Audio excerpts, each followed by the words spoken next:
China congratulated President Lee Jae-myung on his inauguration, hoping for better bilateral relations. However, they also expressed displeasure toward the U.S. mentioning China. China warned against meddling in Korean-China relations, questioning why the U.S. would comment on South Korea's election. Here's Kim Han-joon reporting from Beijing. Chinese media outlets, which were live streaming the vote count, immediately broadcast breaking news as soon as President Lee Jae-myung's victory was confirmed. According to various Korean media reports, Lee Jae-myung of the Democratic Party of Korea has been confirmed as the president-elect.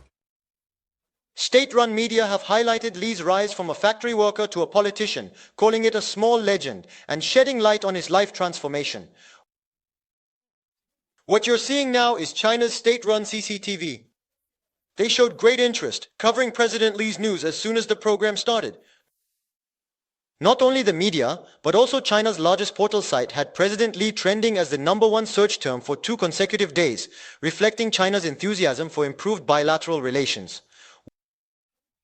One state-run media outlet argued on social media that since South Korea-China relations hit their lowest point during Yoon Suk-yeol's administration, things could only get better.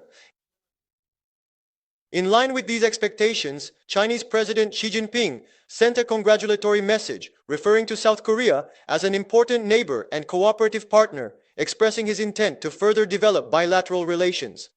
However, it is uncertain if South Korea-China relations will flow smoothly.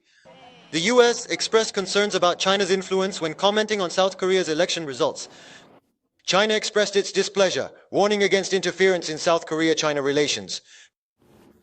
The United States strongly urges an immediate end to the distortion of China and calls for a halt to any actions that might drive a wedge between China and South Korea. President Lee faces pressure from both the U.S. and China right after his inauguration. How much he aligns with the U.S.'s policy to pressure China will likely determine the future of South Korea-China relations. Kim Han-joon reporting from Beijing, MBN News.